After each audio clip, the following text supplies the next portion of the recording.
Erev Tov, bonjour à tous. C'est avec Oui, un grand bonsoir. plaisir ce soir.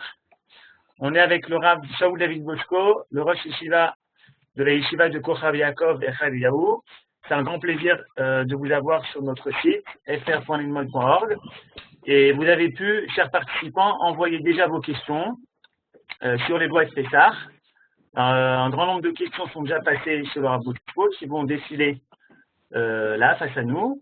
Et si vous avez des questions à poser, n'hésitez pas à prendre le micro, à prendre la parole, ou également par chat.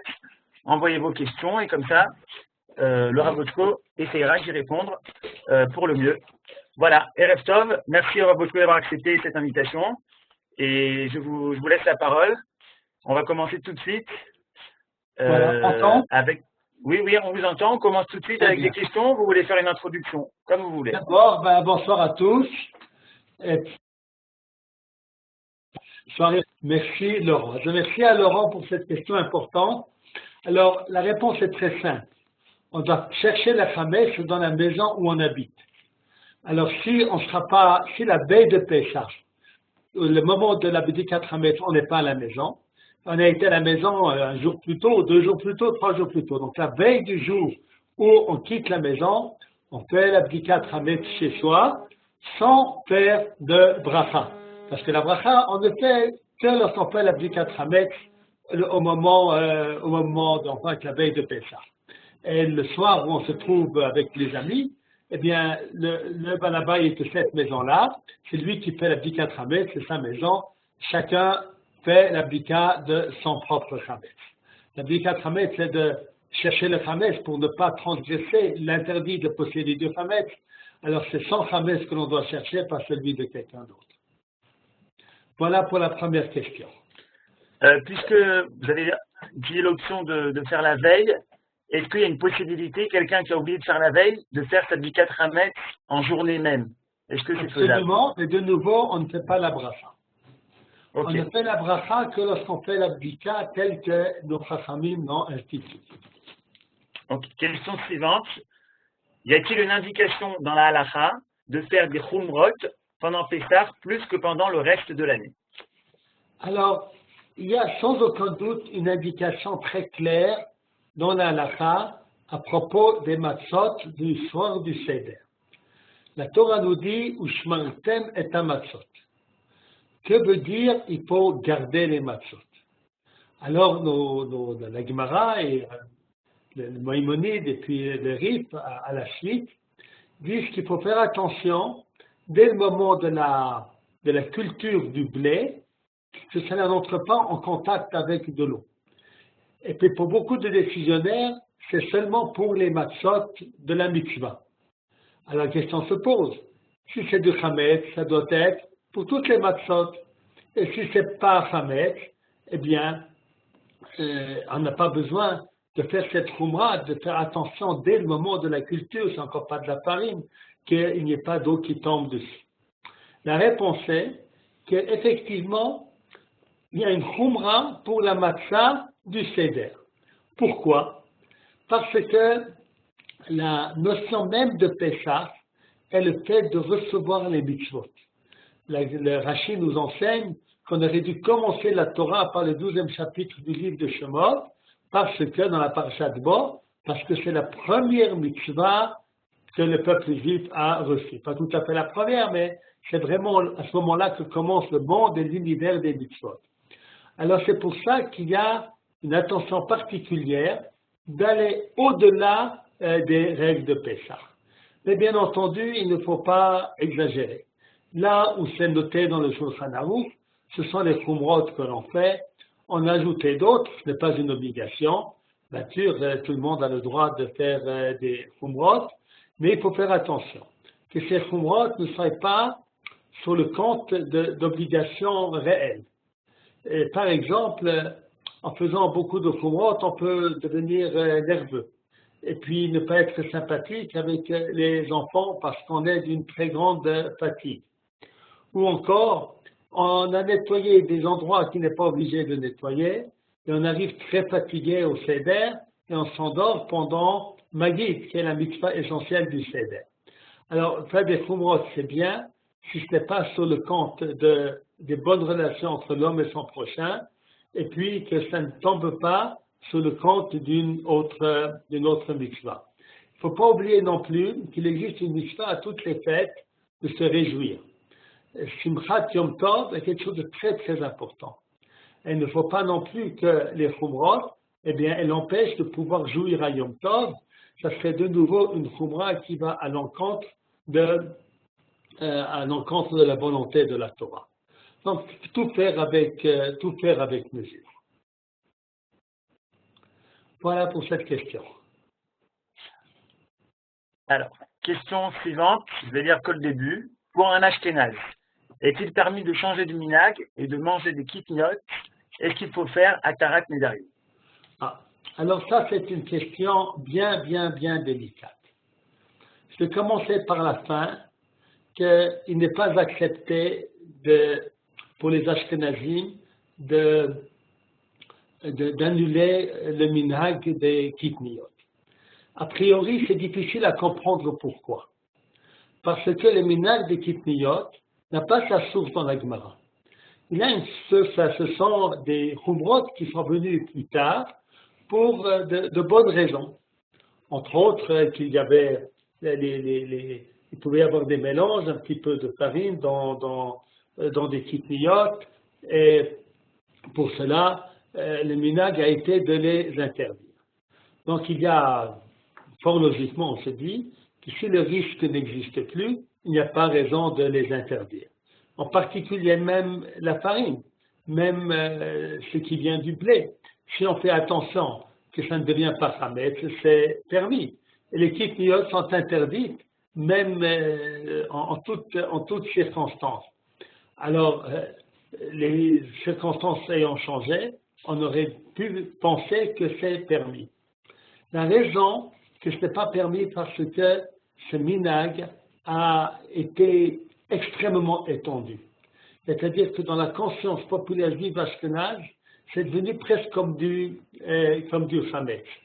Et quelque chose qui est un minhag qui est étendu et que tout le monde respecte, il est très difficile de le changer. Alors parfois on fait des changements, mais c'est parce qu'il y a une grande nécessité. Là, eh bien, il y a tellement de choses à manger. Il y a de la viande, il y a des pommes de terre, il y a des œufs, il y a beaucoup de sortes de salades et de légumes que l'on peut manger. Donc, personne n'a vu ici une nécessité de permettre. Par contre, il est important de savoir que quelqu'un, par exemple, qui est malade, ou par exemple quelqu'un qui est allergique au gluten et qui a besoin, son manger principal, c'est du riz, ou des personnes âgées. Déjà, le Rama a dit que dans ce cas-là, on peut consommer du kitniot. Donc, ce n'est pas un interdit qui est un interdit d'une très très grande sévérité. On ne peut pas comparer cet interdit-là avec l'interdit du chametz lui-même. Donc, c'est très important cela. Aussi, de plus, certains décisionnaires modernes nous disent qu'on n'a pas besoin de faire des khumrot dans les kitniot. C'est-à-dire que des produits où il y a un doute si c'est du kitniot, par exemple des choses comme le quinoa, je ne sais pas comment on dit en français le quinoa. Vous savez comment on dit en français le quinoa?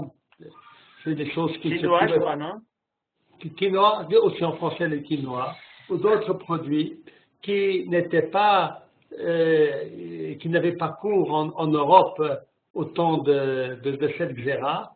Beaucoup de décisionnaires nous disent qu'on a le droit de les consommer. Et je pense qu'on peut s'appuyer sur eux. Sur l'huile, par exemple, sur l'huile de kitniot, alors il y en a qui interdisent, il y en a qui permettent, mais je pense aussi que celui qui veut se baser sur ceux qui permettent ont le droit de le faire. De plus, si quelqu'un se rend chez quelqu'un qui ne fait pas attention qui mange des kitniot, par exemple, est invité par un séfarade, il faut simplement gentiment demander qu'il ne cuise pas en son honneur des kitniot et qu'il fasse quelque chose d'autre à manger. Mais le fait qu'il utilise des casseroles qui ont absorbé des kitniot ne va pas rendre interdire cette nourriture. Voilà, donc ce sont là les coulottes que l'on peut faire à propos des kitniot, mais il n'est pas indiqué d'annuler sans véritablement, s'il n'y a pas une nécessité, une grande nécessité, cette coutume des kitniot, parce qu'elle est tant étendue qu'elle fait partie, du judaïsme, et nous devons faire attention de ne pas balayer les coutumes anciennes. Alors, justement, à ce propos, il pose la question, est-ce qu'un aliment où il est indiqué qu'il peut contenir des kitniot, mais ne sont pas de vrais kitniot, ou un statut différent? Faut-il faire une atarat-nedarim pour ça? Il y a souvent des produits où c'est les tardez-vous, il y a un peu de kitniot, par exemple le Nutella. Je pense qu'on n'a pas besoin de faire des fumrotes à ce point-là. Si ce sont des traces de kitniot, eh bien, c'est sans aucun doute batel, même d'après la halacha, même du chametz qui est en petite quantité, qui s'est mélangé à la nourriture avant Pessah, eh bien, ce mets n'est pas interdit à Pessah. C'est-à-dire, d'après la plupart des poskim, on ne dit pas chozel beneor. Il y a, pendant Pessah, c'est un petit peu de chametz qui se mélange avec, par exemple, une miette de chametz qui tombe dans une soupe de 50 litres. Eh bien, toute cette soupe est interdite. Le chametz à Pessah, même une petite quantité est interdite. Mais si le mélange a eu lieu avant Pessah, eh bien, ce chametz a été annulé et il ne se réveille pas pendant Pessah. Alors, sans aucun doute qu'en ce qui concerne les kitniot, on peut sans aucun doute permettre, pas besoin de faire un tarat nedarim. Et si les ustensiles, je lis, ont été consommés des kitniot de ben chametz pour quelqu'un qui n'en mange pas, eh bien, je crois que je viens de répondre qu'il ne faut pas faire cette umra. Ça empêche de pouvoir aller chez les uns chez les autres. Il y a effectivement certains qui ont le minhag à Pessah de ne manger chez personne. Eh bien, certains disent que la mimouna, c'est pour réparer ce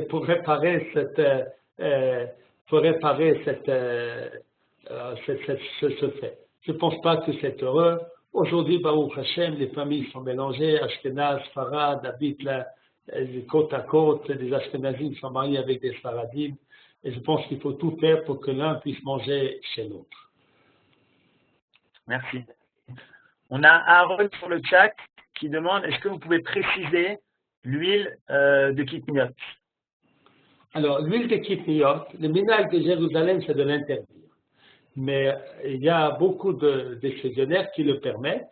Et par exemple, l'huile de soja ou d'autres huiles, c'est pas dans la tête maintenant, l'huile de tournesol. Moi, je me rappelle que j'étais enfant en Suisse, l'huile cachère le Pessah que l'on avait était de l'huile de tournesol, bien que le tournesol est considéré comme kitniot. Donc, beaucoup n'ont pas le minhag d'interdire l'huile de kitniot. Donc, celui qui veut faire cette coula-là, il a sur qui s'appuie. Ok. Voilà. Merci. On passe à la question suivante. Bonjour Rav, je quitte mon appartement pour Pessah. J'ai vendu le chametz. Est-ce que mon fils et ma belle-fille peuvent venir seulement pour y dormir? Alors, la question est très intéressante parce que dans cette question, eh bien, la personne qui l'a posée a bien compris ce qu'est la vente du chametz. Lorsqu'on vend le chametz à un non-juif, il y a un problème. Pourquoi? Parce que le chametz, il reste dans notre maison, il reste chez nous. Alors, finalement, j'ai du chametz, peut-être de quelqu'un d'autre, mais chez moi à la maison, et on pourrait dire que Khatser connaît, c'est-à-dire que j'en redeviens propriétaire. C'est pour ça que la coutume, lorsqu'on vend le chametz, il faudrait, à l'origine, la vente du chametz, c'est une tosefta. Nous, on a raconté d'où vient ce minhag. Rabbi Akiva était dans un bateau, et est arrivé Pessah. Il avait du chametz, il en avait besoin après Pessah. Pourquoi? Parce qu'il n'allait pas arriver à un port entre-temps, il fallait qu'il ait de quoi manger. Alors il y avait un goy avec lui, un non-juif avec lui dans le bateau, il lui a donné le chametz en sachant parfaitement qu'après Pessah, il va le lui rendre. Mais ce qui s'est passé là-bas, c'est qu'il a sorti le chametz de ses affaires, les a mis dans les affaires du non-juif. Ce qui ne se passe pas aujourd'hui, où les gens ne vont pas apporter, chacun apporter tout son chametz dans la maison du non-juif qu'il a acheté. Alors, qu'est-ce que l'on fait? On loue au non-juif l'endroit où le chametz est disposé. Alors, le mieux, si vous savez où se trouve entreposé votre chametz que vous vendez, c'est d'être précis, de uniquement la pièce ou l'armoire qui contient le chametz, de le louer, et le chametz qui contient, dans ce cas-là, votre fils et votre belle-fille peuvent sans aucun doute dormir, puisque ce n'est pas tout l'appartement qui leur a été loué. Même si on a loué tout l'appartement parce qu'on n'a pas voulu faire la Birkat Chametz, il faut quand même faire attention qu'il n'y ait pas du Chametz en vue. C'est-à-dire, puisqu'il y a des gens qui vont venir habiter, eh bien, il ne faut pas qu'ils risquent de trouver du Chametz, puis de l'oublier et d'en consommer.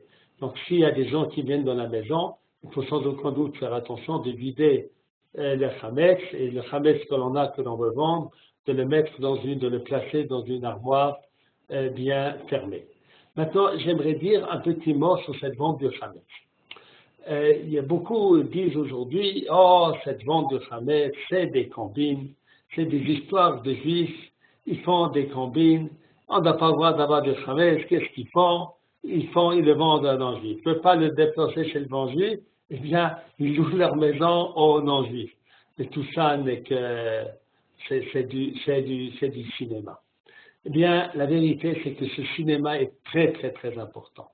Et que celui qui n'accepte pas ce cinéma, finalement, il ne serait pas possible de vivre Pessah. Donc, nos sages, avec la vente de Chametz, ils l'ont appris de Rabbi Akiva, eh bien, ils ont compris que l'essentiel, c'est que pendant les 7 jours de Pessah, on n'ait pas de Chametz, qu'on ne consomme pas, que l'on n'en ait pas. Ben, si on devait détruire tout le Chametz avant Pessah, alors pour une personne individuelle, c'est pas un problème. Qu'est-ce qu'il a? Quelques pâtes, peut-être un whisky, bon, c'est pas la fin du monde.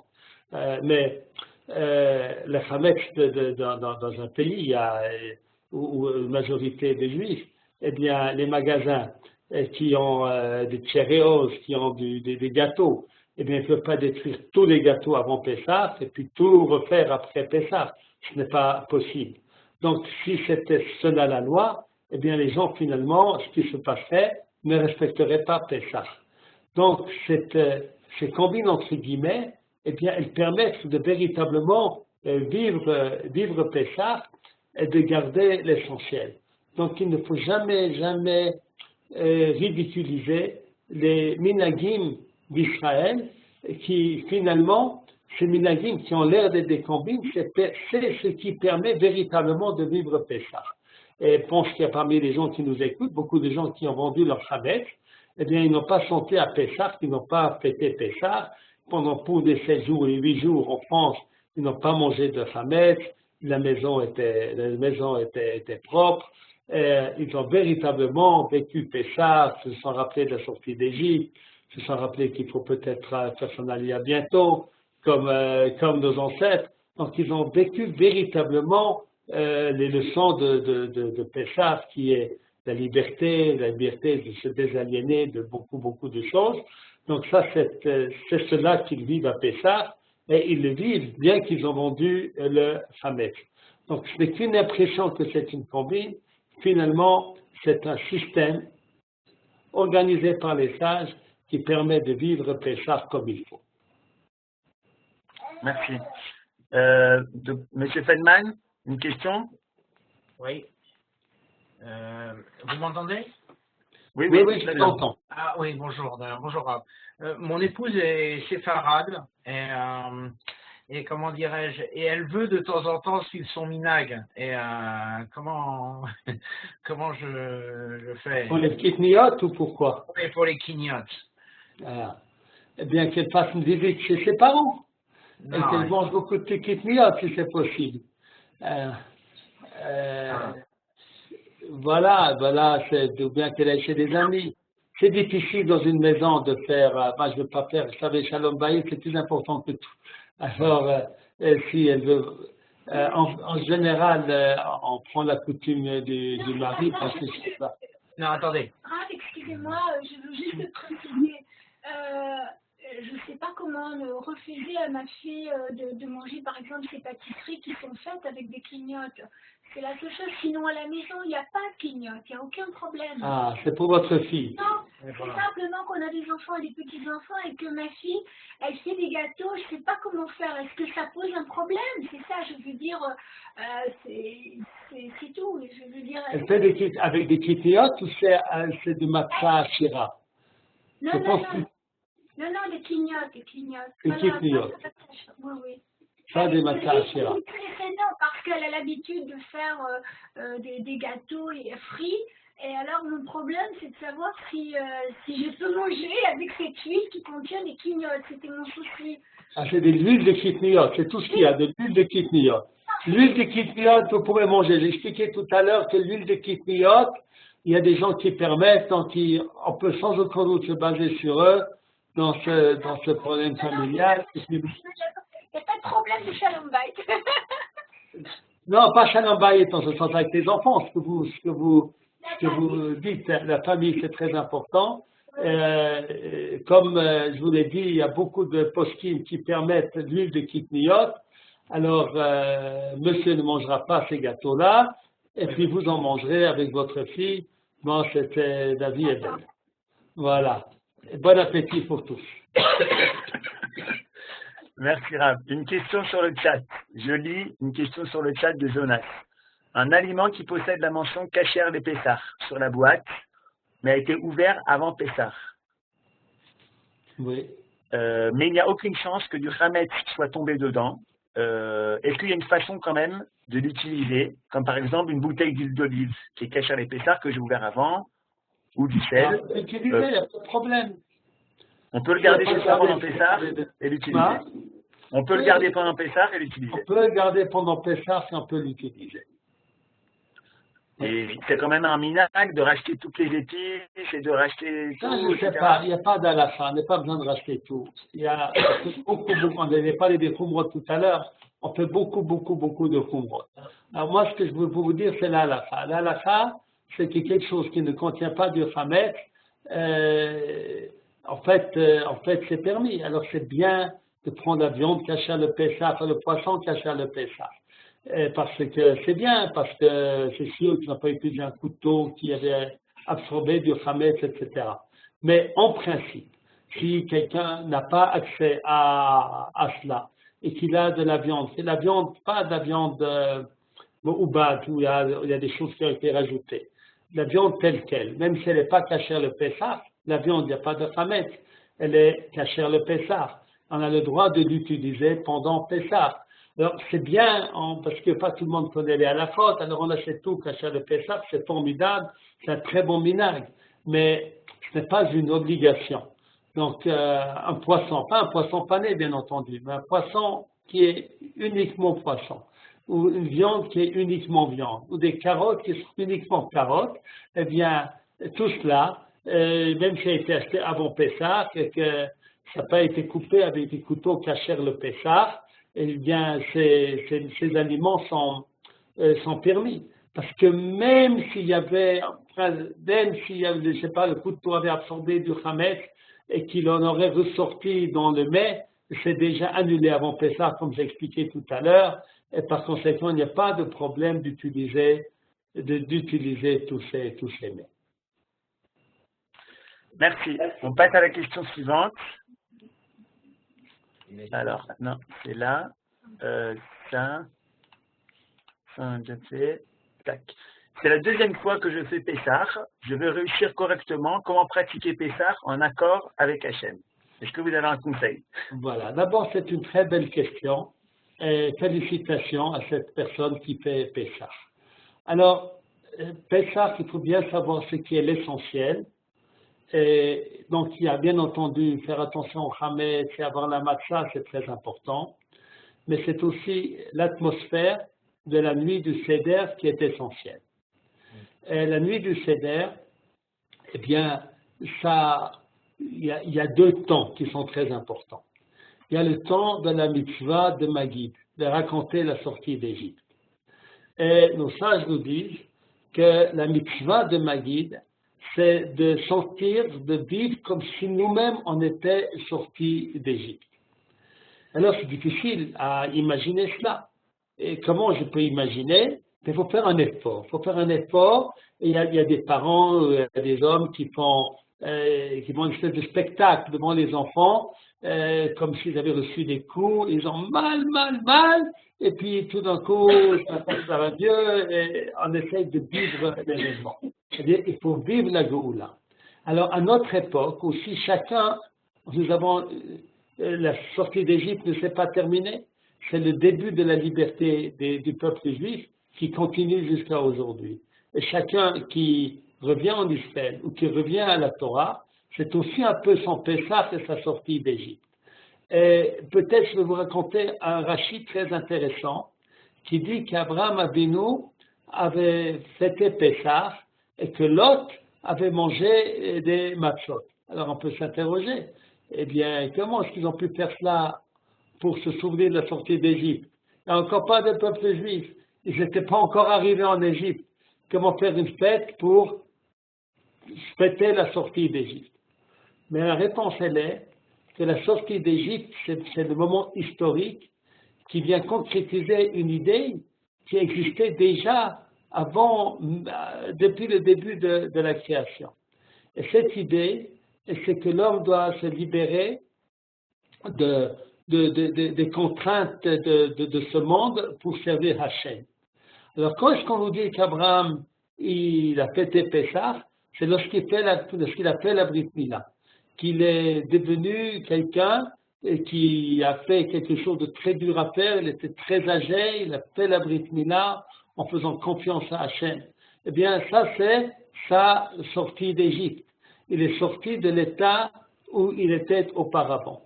Lot, sa sortie d'Égypte, c'est lorsque les anges sont venus chez lui, et puis il les a invités, alors qu'à Sodome, il était interdit de recevoir des invités. Il a bravé l'interdiction de Sodome. Ça, c'est une véritable liberté. Et c'est ainsi que nos sages, enfin la Torah nous dit elle-même, qu'il a donné des matzot à manger à ses invités. Eh bien, ces matzot, c'est justement cette idée magnifique de la sortie d'Égypte. Eh bien, vous qui faites Pessah pour la deuxième fois, eh bien, vous avez un mérite énorme parce que vous fêtez véritablement votre sortie d'Égypte, d'avoir choisi le camp d'Hachem et le camp des mitzvot. Alors, moi, je peux qu'essayer de faire Pessah aussi bien que vous pouvez le faire, parce que nous tous, on a nos servitudes desquelles on doit s'en sortir, on ne réussit pas toujours, et vous êtes pour nous un exemple. Merci. Voilà, peut-être le deuxième côté, bien entendu, on n'a pas parlé du côté pratique, de manger la matcha, enfin, tous ces éléments sont très importants. Parce que le judaïsme, ce n'est pas seulement des idées, c'est des idées qui sont vécues dans la pratique. Lorsque les idées sont vécues dans la pratique, eh bien, ces idées, elles deviennent une réalité.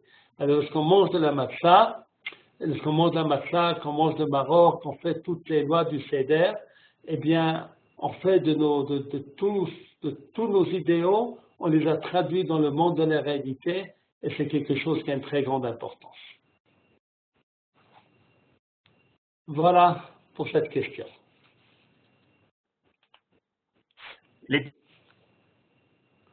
Les papouchados à Pessah. Quel est votre avis? Permis ou pas permis? En montant? C'est bon? Guigli, en montant? On vous entend. En montant. Eh bien, voilà la question. Oui, oui. Voilà, c'est une question importante. Alors, vous savez sans aucun doute qu'il y a discussion entre les décisionnaires de notre époque. Moi, j'ai une idée bien précise là-dessus, mais avant de donner mon idée là-dessus, j'aimerais dire de quelque chose de très important lorsqu'il y a des discussions entre les décisionnaires. Ce qui est important, c'est de savoir qu'à chaque opinion, eh bien, elle est légitime. Et que des fois, de dire, oh, ben, tu manges le Khametz à Pessah, tu es un mauvais juif, il faut faire attention de ne pas aller dans ce chemin. Parce qu'il y a des décisionnaires qui le permettent. Eh bien, comme il y a des décisionnaires qui le permettent, celui qui suit ces décisionnaires, eh bien, il est tout à fait dans son droit. Alors, en ce qui concerne le papouchado, quelle est la raison de l'interdire? Il y a d'abord une discussion entre le minhag ashkenaz et le minhag sfarad. Alors, le papouchado, si c'est permis, c'est pour les séfarades et pas pour les ashkenaz. Pourquoi? Le papouchado, c'est fait avec du blé et puis du jus de fruits ou de l'œuf, etc. Et selon le minhag ashkenaz, on craint qu'il y a fermentation même dans ce cas-là, et on ne mange pas ce qui s'appelle matzah ashira. On ne mange pas de minhag ashkenaz et de ne pas manger matzah ashira pendant Pessah. Le principe chez les Sfaradim, c'est que matzah ashira c'est permis. C'est explicite dans la Gemara que meperot en machmitzim, que les jus de fruits, les œufs, etc., ne rendent pas chametz. La halakha va même plus loin, que si un jus de fruits a été mélangé avec un petit peu d'eau, avant d'être mélangé avec la farine, cette eau est annulée et il n'y a pas de fermentation. Alors, il y a une fermentation. Donc ça, c'est la raison de permettre. Ceux qui interdisent, eh bien, ils pensent qu'il y a peut-être un petit peu d'eau qui se trouve dans les conduits ou qu'on utilise des produits chimiques pour faire lever, qui ne sont pas de l'eau ni de la levure et qui craignent que cela aussi que cela fait chametz. Donc, en fait, vous avez dans la halakha aujourd'hui deux grandes tendances dans la discussion à propos du papouchado se retrouvent. Ces deux grandes tendances, celle d'un côté, celle du Rav Ovadia Yosef, de ne pas prendre en considération toutes sortes de craintes qui n'ont pas de base réelle dans le Shulchan Aruch ou dans la Gemara. Et puis d'autres attitudes qui sont plus sévères et qui prennent en considération différentes, même une opinion, même si ce n'est pas celle de tout le monde, d'essayer d'être quitte avec toutes les opinions. Personnellement, je pense que le papouchado, puisqu'on demande mon avis, il est permis, mais bien entendu, il faut respecter ceux qui l'interdisent et que ceux qui l'interdisent respectent ceux qui le permettent. Il y a des grands et pour l'opinion, et pour l'une et pour l'autre opinion. Merci. Autre question, une seconde. Non, alors autre question, c'est à propos des enfants. Vous m'entendez? Moi, je vous entends, oui. Ok. À propos des enfants, est-ce qu'il faut acheter un nouveau biberon pour les enfants? Et est-ce qu'il faut également, au niveau du tire-lait, est-ce qu'il faut quelque chose de nouveau ou pas? Bon, alors, si le biberon est un biberon dans lequel on a utilisé du chametz, eh bien, il faut soit le cachériser, soit acheter un nouveau biberon. De toute façon, des biberons, il faut en acheter de temps en temps des nouveaux parce que ça reste pas un millier d'années, c'est pas très cher, donc c'est pas vraiment un gros problème. Un tire-lait, c'est différent, c'est quelque chose qu'on n'achète pas tous les lundis, jeudi. Alors, en soi, le tire-lait n'est pas du tout du chametz, ça tire du lait. Le lait, c'est pas chametz. Donc, en principe, on peut utiliser le tire-lait à Pessah, il n'y a pas de problème. Merci. Est-ce que, chers participants, est-ce que vous avez une autre question? D'autres questions? Non, pas pour le moment. Rav, est-ce que vous avez un dernier sujet que vous voulez nous faire part sur les halachot de Pessah? Bon, un point important à ne pas oublier. Alors peut-être qu'on va parler un peu de la mitzvah de matzah. Il existe dans le Shulchan Aruch une indication que lorsqu'on fait la bracha de matzah, on fait deux brachot. On fait un motzi lechem min haaretz, donc remercie Dieu pour le pain, et puis asher kitcha mitzvotav v'tzivanu le'echol matzah, qui nous a sanctifié et de manger de la matzah. Et le Shulchan Aruch nous dit qu'il faut manger deux kezaït, il faut manger deux morceaux de matzah. Pourquoi deux? Il a mangé de la matzah, c'est une mitzvah, et pour une mitzvah, il faut manger un kezaït. Pourquoi est-ce qu'il faudrait en manger deux? Il y a plusieurs explications qui sont données. L'une, et qui nous dit, vous savez, on a 3 matzot. La première, la matzah du milieu, on la coupe en 2. Et la deuxième moitié, on la laisse de côté pour la fikoma. Alors, lorsqu'on fait la bracha pour la matzah au début, on prend la demi-matzah que l'on a avec soi, et plus la matzah de dessous qui va être utilisée pour koref, plus la matzah de dessus. Pourquoi on prend les 3 matzot dans les mains? Pour avoir l'echem mishpeh, pour avoir 2 matzot entières. Et maintenant, mais la matzah de dessous, on ne va pas la manger tout de suite, on la mangerait après lorsqu'on va faire koref. Et maintenant, on nous dit, la question qui se pose est de savoir la bracha sur la matzah. Sur quelle matzah je la fais? Sur la matzah entière, c'est plus d'honneur de faire la bracha sur la matzah entière. Ou bien sur la matzah qui est coupée, parce que c'est l'echem oni, c'est le pain de misère. C'est vrai que la matzah, elle se rappelle à la fois la liberté et à la fois la misère. Alors sur quoi est-ce qu'il faut faire? Alors comme on ne sait pas sur quoi est-ce qu'il faut faire, eh bien on prend un kezaït de chacune et ça nous fait deux kezaït. Il y a des explications les plus traditionnelles pour expliquer cela. Le Rav Ovadia dit dans ce cas-là, il dit si c'est ainsi, celui qui doit manger 2 kezaït, c'est uniquement le maître de maison. Les autres membres de la famille, ils mangent un kezaït, puisque de toute façon, ils n'ont pas, ils font pas mochi et matzah, ils seront dioxés par la bracha du maître de maison. Maintenant, il existe une autre explication que je préfère, avec ce qui fait qu'il faut, avec cette explication qu'on va donner tout de suite, eh bien, chacun des participants doit manger au début du seder 2 kezaït. Cette explication est la suivante. C'est qu'à toutes les fêtes, nous avons la mitzvah de manger. Alors, à Pessah, il faut aussi manger du pain comme à toutes les fêtes. Quand on ne veut pas manger du pain, on va le manger, le pain sous forme de matzah. Et puis ensuite, en plus, on a la mitzvah de manger de la matzah. Alors, ce sont 2 mitzvot distinctes, celle de Simchat Yom Tov, la joie de Yom Tov, et celle de manger la matzah. Alors c'est pour ça qu'il faut manger 2 kezaït.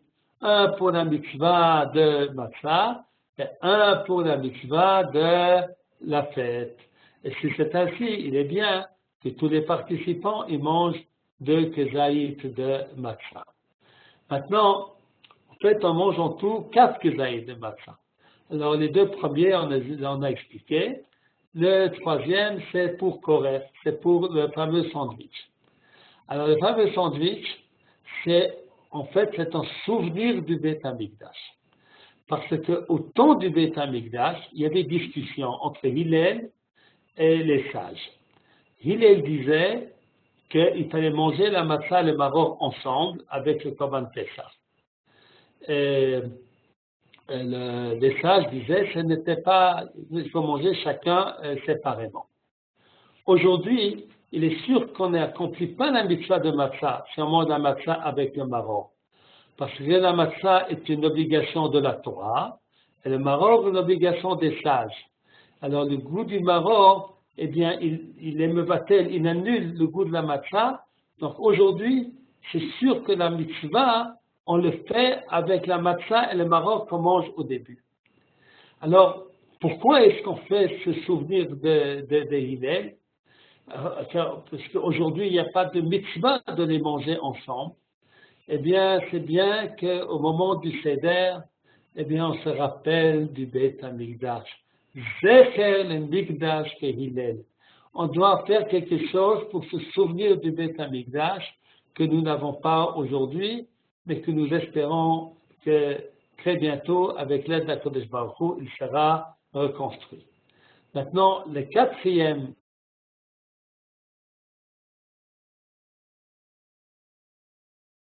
kezaït de matzah, on le mange au dessert, à la picomane, à la fin du repas. Alors, en fait, ces kezaït, alors beaucoup disent c'est un souvenir du Korban Pessah, il y en a qui en prennent 2, souvenir de 2 sacrifices qu'il y avait le soir du Seder, mais la raison essentielle, c'est parce que ces kezaït qu'on mange à la fin du repas, c'est avec lui qu'on accomplit véritablement la mitzvah de matzah. Pourquoi? l'agneau pascal, à l'époque où il y avait le Beth Amikdash, il fallait manger l'agneau pascal à la fin du repas. Pourquoi? Parce qu'il fallait le manger pour la mitzvah et pas pour apaiser sa faim. Maintenant, lorsqu'on a mangé après un long seder, après le Maguid, on a posé toutes les questions, on a beaucoup parlé, on commence à manger, c'est déjà tard. Alors lorsqu'on mange la matzah au début du repas, en fait, on a faim, on le mange sans aucun doute pour la mitzvah, on appelle la bracha, mais on le mange aussi et surtout parce que l'on a faim. Alors c'est pour ça que la matzah qu'on mange à la fin du repas, après qu'on a eu, pas le couscous parce que c'est Pessah, il n'y a pas de couscous, mais les bons mets préparés par la maîtresse de maison, eh bien, on n'a plus tellement faim. Alors la matzah qu'on mange à ce moment-là est véritablement une matzah de mitzvah. C'est de là que viennent les 4 kezaïs de matzah. Ouais. Toda Rabba Rav, il y a encore 2 questions qui sont arrivées sur le chat pendant que vous parliez. On nous demande que doit-on faire pour la nourriture des animaux domestiques? Oui, ça c'est bien compliqué parce que je m'y connais très mal en animaux domestiques. Alors, si on est obligé, si je ne peux pas avoir de autre manger que du chametz, il n'y a pas d'autre solution que de passer par la vente à un goy avec on lui demande l'autorisation de le donner aux chiens pendant Pessah. Le mieux quand même, c'est de trouver des mecs qui ne sont pas chametz. Hein. Ce sont des grandes coulottes pour pouvoir donner du chametz qu'il vaudrait mieux ne pas utiliser. Alors moi, je ne m'y connais pas en mets pour animaux, mais je suppose qu'il doit pouvoir avoir, pas besoin que ce soit caché le Pessah, et que ce ne soit pas du véritable chametz. Il faut faire, je crois, des efforts pour trouver cela. Sinon, on n'a pas d'autre possibilité que par la vente à un goy, mais un non-juif, mais c'est un mauvais système puisqu'on l'utilise pendant Pessah même. Alors c'est une drôle de vente, hein, donc faut tout faire pour s'abstenir. Voilà. Ok. Satisfait, M. Feldman? C'est bon? Non, mais il n'y a pas de difficulté ici à Jérusalem pour en trouver. Ah, ok. Voilà. Super. On a Jonas qui nous pose une question, qui nous dit comment cachériser le micro-ondes? Alors, là, il y a aussi des mahmirim et des mekilim, des gens qui sont plus sévères, qui disent qu'on ne peut pas cachériser un micro-ondes, et d'autres qui pensent qu'on peut cachériser le micro-ondes. Mon idée à moi, c'est qu'on a tout à fait le droit de cachériser le micro-ondes, et je vais l'expliquer. En général, on utilise le micro-ondes en mettant les aliments dans un ustensile. Et par conséquent, les parois ou l'assiette du micro-ondes n'est pas en contact directement avec la nourriture. Et par conséquent, si pendant Pessah, on va prendre de nouveau une boîte que l'on va fermer, eh bien, même s'il y avait du chametz qui aurait été absorbé par les parois, il ne va pas sortir des parois, traverser jusqu'à la boîte, traverser la boîte et entrer dans la nourriture. De toute façon, d'arriver à un interdit a posteriori, c'est impossible. Parce que même s'il y avait du chametz absorbé, il n'a plus de goût. Donc, à mon sens, ce qu'il faut faire, nettoyer les micros pour qu'il n'y ait pas de chametz apparent, mettre de l'eau avec un peu de savon et le faire tourner 1 minute ou 2. Et à mon avis, dans ce cas-là, on peut utiliser le micro-ondes, surtout ne mettant pas de la nourriture à réchauffer directement sur l'assiette. Voilà. Et je pense aussi, par exemple, les fours. Beaucoup disent on ne peut pas cachériser un four. Alors il faut que les gens achètent un autre four pour Pessah, ou bien qu'ils ne fassent pas de bonne cuisine à Pessah. À mon avis, ce n'est pas exact. Un four, il y a une Gemara qui nous dit, même si quelqu'un a cuit dans le même four à droite de la matzah et à gauche du chametz, la matzah est kshera. Alors, à plus forte raison, si on a nettoyé notre four et puis qu'on a fait tourner 1 heure, qu'on peut l'utiliser. La seule chose est de ne pas utiliser les moules dans lesquels qu'on a utilisés pendant l'année. Alors, on peut acheter des moules khat parmi, comme on dit en français, des moules à usage unique, etc. Et dans ce cas-là, c'est pas du tout compliqué. Il faut simplement nettoyer le four, qu'il n'y ait pas de chametz apparent, et puis ensuite le faire tourner pendant 1 heure. Et on a fait plus que ce qu'il faut. On a tout à fait le droit d'utiliser le four. Je sais que dans beaucoup d'ouvrages, c'est pas marqué comme ça, mais pour moi, à mon sens, c'est ce qui ressort du Shulchan Aruch, et je pense que c'est comme ça qu'il faut faire. Ah. La même chose aussi, kiraïm, comment on dit en kiraïm? Le gaz. Les gazinières. Alors, beaucoup disent qu'il faut changer, comment on appelle ça, les plaques sur lesquelles on dépose des casseroles. À mon avis, de nouveau, ce n'est pas nécessaire. Parce qu'on ne met pas la nourriture directement. On met la nourriture dans une casserole que l'on pose sur la gazinière. Alors, si la gazinière elle est propre, si en plus on a fait tourner le feu pendant 1 demi-heure, eh bien, on a fait vraiment plus que ce qu'il faut. Et on n'a pas besoin de recouvrir de papier d'argent ou de toutes sortes de choses comme ça, puisque la nourriture n'est pas en contact direct. Et puis même s'il y avait la nourriture, elle a déjà été brûlée, elle n'a plus de goût. Donc, je ne vois pas du tout pourquoi. Alors, la raison pourquoi certains interdisent, c'est parce qu'il y a un remar dans Siman Reish Nun Aleph qui interdit. Mais la raison est, c'est qu'à l'époque, on mettait de la nourriture directement sur ces plaques-là, et par conséquent, il y avait un problème de l'utiliser pendant Pessah.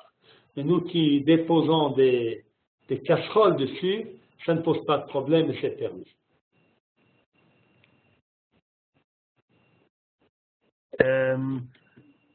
Oui, Monsieur Feldman, alors il nous dit les plaques à induction. Je ne sais pas exactement ce que c'est. Un nouveau système. Ouais. Alors expliquez-moi, parce que je ne peux pas vous répondre sans savoir de quoi il s'agit. C'est comme les plaques à halogène, c'est une induction électrique, je crois. C'est induction? Ouais. Donc est-ce qu'on a le droit de s'en servir ou pas? C'est ça Alors, le principe est de nouveau le même. J'étais l'année, il y a 2-3 ans, j'étais dans une réunion de rabbinique où on avait fait beaucoup de problèmes pour ça. À mon avis, de nouveau, puisqu'on ne met pas la nourriture directement dessus, eh bien, il n'y a pas de problème, il faut simplement que ce soit propre. Et ensuite, on met la casserole et s'il y a du manger qui a été absorbé par cette plaque, il ne va pas ressortir et traverser la casserole pour arriver à la nourriture. Et par conséquent, c'est permis. Merci. Mais je sais qu'il y a des rabbinimes qui vous diront que c'est interdit, donc je ne discutais avec personne. Mais en fait, si on me demande mon idée, je pense que c'est permis.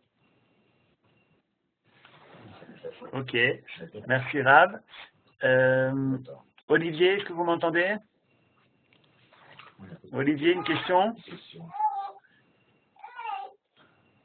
Qui d'autre? Claude? Quelqu'un d'autre? Vous êtes arrivé en retard? Oui. S'il n'y a plus de questions, on va se séparer maintenant. Si vous avez encore des questions, vous pouvez. Non. Oui? J'ai un problème pour les cosmétiques, pour les maquillages, pour les cosmétiques, pour la peau. Les cosmétiques, de nouveau, ce n'est pas du hamel, ce n'est pas de la nourriture. Il y a de nouveau des personnes qui interdisent. Mais en principe, toutes ces choses-là, c'est la nourriture qui est interdite. Les cosmétiques ne sont pas, c'est pas comestible, c'est pas de la nourriture, et par conséquent, ce n'est pas interdit à Pessah. D'accord, même si on les met sur les lèvres. Même si on les met sur les lèvres, vous ne mangez pas. Okay. Mais les croquettes pour animaux, on ne les mange pas non plus, donc c'est bizarre. Oui, alors je vous explique les différences. C'est que les croquettes pour animaux, c'est du vrai chametz. C'est du vrai chametz que vous n'avez pas le droit de posséder. Donc c'est pour ça que ce n'est pas du tout la même chose. Okay. Voilà, alors je souhaite à tous Pesach Kasher et Sameach, beaucoup de joie ce Pesach-là, et que ça soit que nous nous libérons tous de nos faiblesses. Amen. Et que nous allions en Israël tous pour ceux qui n'y sont pas encore. Amen. Toda Rabba Rav. C'est un véritable plaisir de pouvoir vous avoir en direct et merci beaucoup pour toutes vos réponses. Voilà, on se retrouve nous demain soir. On aura le plaisir d'avoir le Rav Kling pour un cours sur la Haggadah de Pessah. Voilà, merci beaucoup. Pessah Kasher et sa mère. Bonne soirée. Bonne soirée. On vous a pas oublié, on va vous envoyer une vidéo. Enfin, ok. Au revoir. Très intéressant ce qu'il a dit. Très intéressant parce que